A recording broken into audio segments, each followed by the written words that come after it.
Motivation feel करती हूँ, मतलब बहुत इंस्पायर्ड फील करती हूँ उनसे। तो मैं उनके लिए कुछ बोलना चाहती हूँ। मुझे पता चला जब मैं आई इस फैमिली में कि पिताजी भी लिखते हैं और मैं भी लिखती हूँ। तो वही है कि जैसे चोर चोर मौसेरे भाई होते हैं तो उनसे वाइब्स मैच हो गई। तो उन्हीं के लिए मैंने कुछ लिखा था। इसका शीर्षक है गुमनाम लेखक।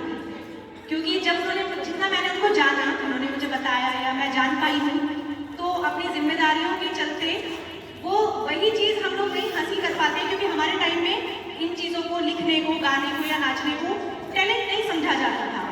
उसको एक साइड में पड़ी हुई चीज़ समझा जाता था कि चलो ठीक है बच्चे कर लेते। तो मैं उसी के लिए कुछ लिखा था मैंने। मेरी हर आवाज़ को मैंने खुद ही दबा दिया था।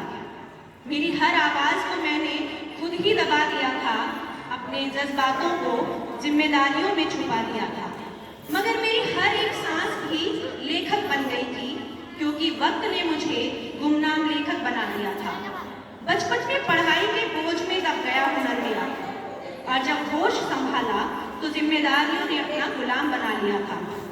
सोचा साथ साथ अपने हुनर को तराश लूंगा मैं, सोचा साथ साथ अपने हुनर को तराश लूंगा मैं, मगर मुझे तो अपनों ने ही मौका ना दिया, और वक्त ने मुझे गुमनाम लेखक बना दिया था। कभी घर की परेशानियां, कभी बच्चों की जिम्मेदारियां, कभी घर की परेशानियां, कभी बच्चों की जिम्मेदारियां, कभी परिवार आकर मेरे सपनों के सामने खड़ा हो गया। बस अब कल्पनाओं में रह गया था मैं लेखक बनकर, बस अब कल्पनाओं में रह गया था मैं लेखक बनकर, क्योंकि जिंदगी ने कर्तव्यों का बोझ बढ़ा दिया था। सब कुछ था आज पास मेरे, मगर मैं फिर भी संतुष्ट नहीं था। चाहत थी कुछ कर गुजरने की, मगर वक्त ने बस गुमनाम लेखक बना दिया था। इधर पन्ने भर रहे थे मेरी कल्पनाओं के शब्दों से, इधर पन्ने भर रहे थे मेरी कल्पनाओं के शब्दों से, उधर हर पल मैं अंधेरों की गहराइयों में खो रहा था।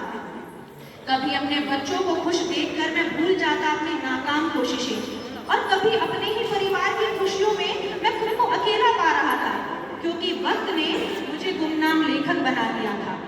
जब देखता सबके दिलों में प्रीति अपने लिए, मैं जब देखता सबके दिलों में प्रीति यानी कि प्रेम अपने लिए, तो अपनी इस उपलब्धि पर मैं खूब इतरा रहा था।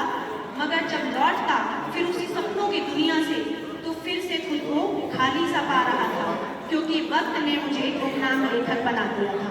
Thank you so much.